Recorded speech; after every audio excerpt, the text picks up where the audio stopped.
Thank you for sitting down with us here at Girl Boss. Simise is a recipient of a Chevening Scholarship. So if you could please explain to us what exactly that is. The Chevening is an international scholarship from the British Foreign and Commonwealth Office. They sponsor students from over 160 countries internationally, and the number they choose per country depends on the needs that they have seen in that specific country. For example, South Africa, there's 51 students in my cohort that are currently here in the UK. In Swaziland, there's 9. Lesotho, there's 3. Botswana, there's 2. Yes, so basically it's just a 1-year scholarship, full scholarship to do your master's in the UK. Any master's and any university. The application process usually opens on the first week of August and closes on the first week of November. So you're given like 3 months to work on your essays, because basically you have to write 4 essays that they're the ones that win the scholarship for you.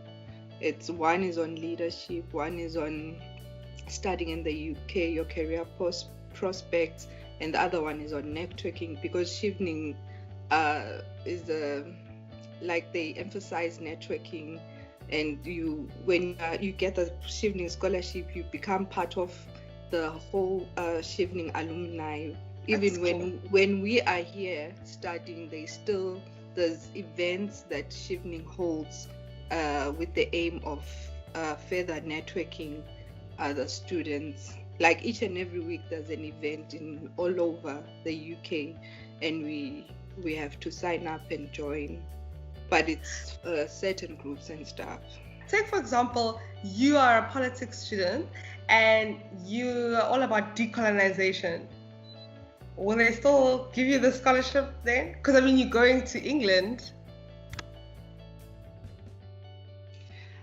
Oh well, I wouldn't really be sure, but we do have political students and all that. Okay. Yes, but I'm not sure on the decolonization part, and yeah, obviously we still go through interviews, and you have to kind of like support your essays and all that. So who gets through it according to if they think that whatever you're going to study will benefit your country. Oh, yeah, because I saw on the website they were like, it's for to improve diplomatic relations between the countries, like the future leaders of the country. Who they think is going to be like the future leaders of the country. Okay. And so you apply. How do you apply? It's online. It's an online application. www.chevening.org. Okay. Yes. So how are you finding your experience? It's okay. It's okay. I came to the worst part. Like, it's so cold. Right now we're expecting snow and all that. It's frosty. But it's okay. It's one of the experiences, anyways, to experience the British weather and stuff. So, what are you studying? I'm doing my Master of Sciences in International Accounting and Finance. Oh, international accounting! Yes. So do you do the books for countries? Do you do the books for countries? Yes. You actually have to, there's an assignment that we did last year. You had to evaluate companies from 5 different countries and stuff as part of coursework, and all that, and yeah. But we're managing. Hey, it's part of the experience. Actually, I received my results last week. It all went well. Oh yes! Oh, good. Well done. Yeah, my first semester. I'm in the 4th week of my 2nd semester right now. Okay. Yeah. So, what qualifications from institutions did you have before the UK? I did my BCom accounting at the UJ. Then from there, I did my BCom honors in management from the Regent Business Institute. Then I'm currently pursuing my ACCA qualification to become a chartered accountant of Swaziland. What else can African students do to have a competitive advantage? Like, what can you do that can help you get the scholarship? The scholarship requirements are you must have a first degree, obviously, to gain acceptance for your master's. Then secondly, you must have at least 2 years working experience. And thirdly, you must show leadership and influential qualities. So in one of the essays, there's a leadership essay. That's where you just have to, it's not like they're looking for the big idea, like someone who's did move the world and all that. You just write like your simple leadership qualities that you have shown, whether you have been a prefect from primary or you were this, you were once a course rep, or all those qualities. Yeah. So Okay. it's just basically that. And the work experience does not really have to be work experience that is related to the course that you intend to study. And that's cool. Yes, and it does not have to be like 2 years in succession. No, it can be 6 months, intern there, a year there, as long as it will add up to 2 years. Then Okay. you go. Yes. What do you see as a major difference between higher education here and in the UK? The way they deliver the modules, this side is very fast, and it's a more hands-on practice. It's because obviously they also have, there's also adequate facilities this side and resources as compared to back home.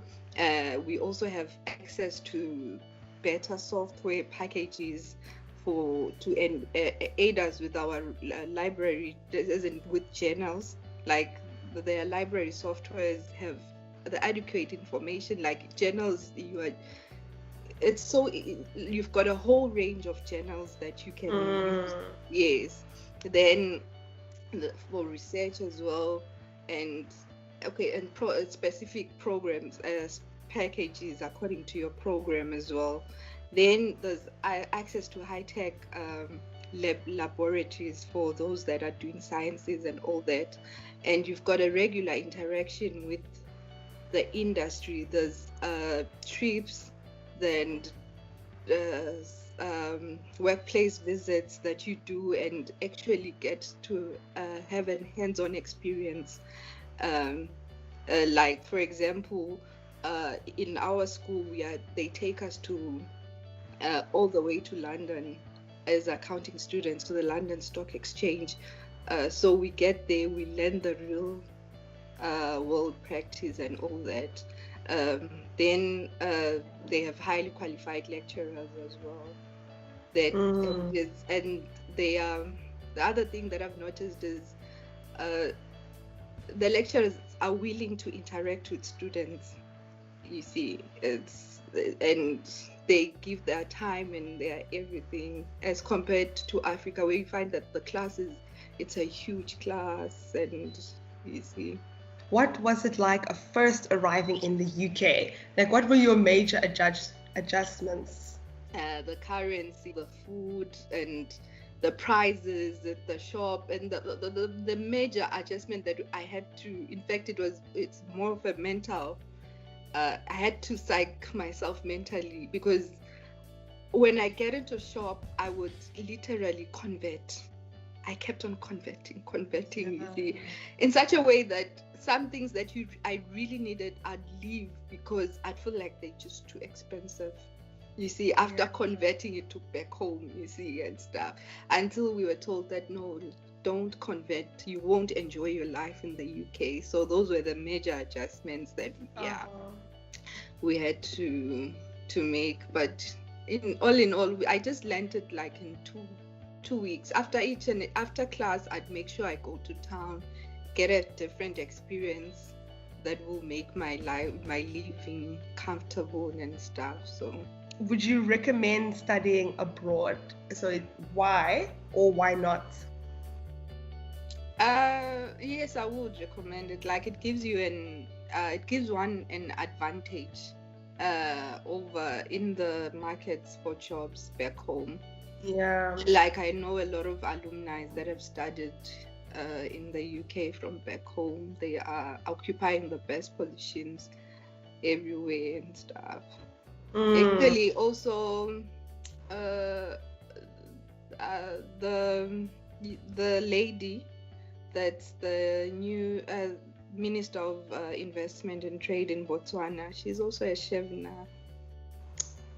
I gotta be a Chevener, hey? like it's possible. You have to. Like if 51 South Africans are here right now, and it's just this year. Yeah. It's very possible. Like I applied. Like when I applied for Chevening, I was like, I knew I wanted to come and study in the UK and all that, and I believed in myself as well. But I was like, maybe I'm going to have I have to reapply for me to get it. I was so shocked. I'm like, just like that, you see. So it's really possible. Yeah. I'm curious about. In fact, I'm challenging you to apply for it. That's what I wanted to ask. Do you need to have good marks, like really good marks? No. Exactly. That is exactly because Fulbright and they're all about marks. Like you have to be outstanding and all that. So it has been a dream for me to come and study like abroad. You see, so but when you try to look at their requirements, you'll be like, this is merit scholarships and stuff. Then me with my UJ, it was rough. Undergrad was rough. So like if you can see my transcript, you'll be like, damn. But you believe in yourself. Exactly. So it's not a result merit based scholarship. No, they just want you to. It's a leadership scholarship. You see, as long as you get admitted to any university in the UK, and believe you me, there's over 100 universities in the UK. Surely one of them would admit you. I had 16 offers. Oh wow. You see. Yeah, so, understood. Yeah, so you really need to do, as long as you can, you get an acceptance. But okay, the other thing is, when you choose your universities, you have to, okay, that is just on a personal level, that you have to Google the course that you are doing, like top, for example, like top universities in MSc in psychology, for example. Then it will give you that list from number 1 going down. So from that list, then you start applying like that. Okay. So because you still want a credible, even though I know even though I've seen that back home in Africa, it really doesn't matter as long as it's UK. Yeah, and even as you're saying the networking potential, like you. Exactly. We are 1,800 students, and it's just as part of Chevening this year, we actually went for our orientation on the 20th of October.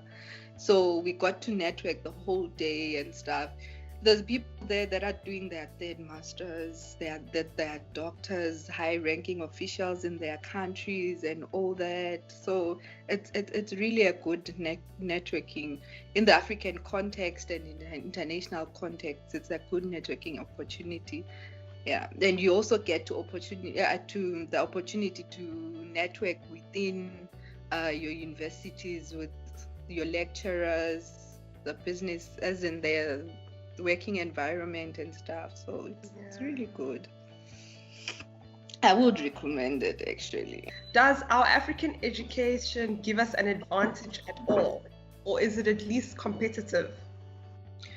Yes, it does. It obviously does. As it is very competitive, since it gives us the necessary knowledge, skills, and attitudes, values for survival.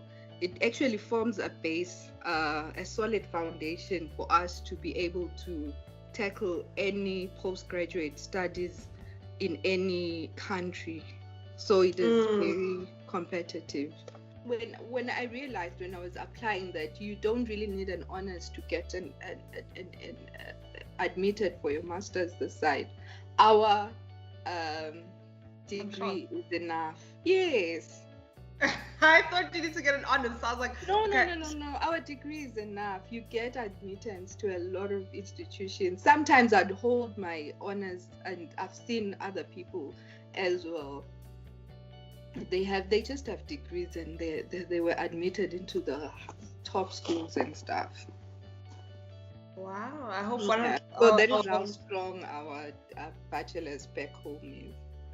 There's this girl that's actually applying right now. She got longlisted from back home. So she was like, I didn't get a 60. Isn't it that used to UNISA and the other universities whereby you have to get a 60 to gain admission to honors and everything. So she was like, I didn't get a 60, so Chevening won't allow me and stuff. I just took out my transcript and said, this is the answer to your doubts and everything else. You see, just believe in yourself, and that's it. You see, being a leader is not academic results based. It's what is in you, the passion that drives you and stuff. What advice would you give young women on making themselves competitive in the new world of work?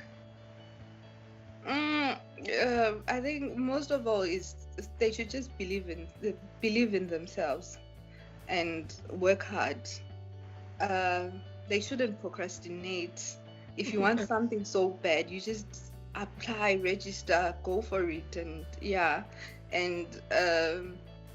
okay, I've also seen how like they should just believe in themselves. Like if you are an engineer, you see, you mustn't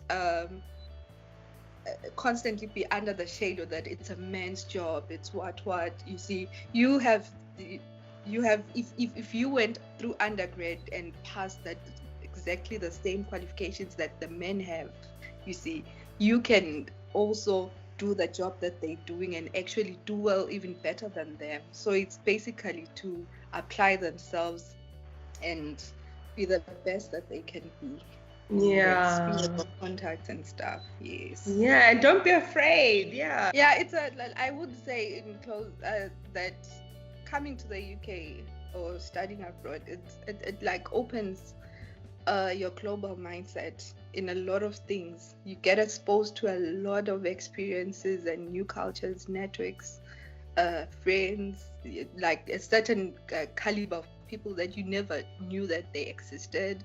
You get to travel, the adventure, and it also gives you a lot of career progression and opportunities.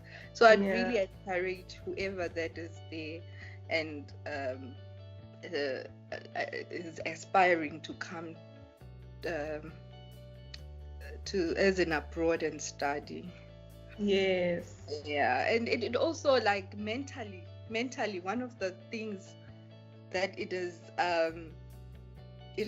this whole experience has given me or has equipped me to be independent and mentally strong, you see, because when you're home, there's no challenge, there's nothing. Here you're homesick, you see, and you have to concentrate on your studies, you have to do what you came here for and stuff. So it really gives you a certain degree of being mentally strong and independent, and that will it's an attribute that would actually work for you when you go back home and stuff.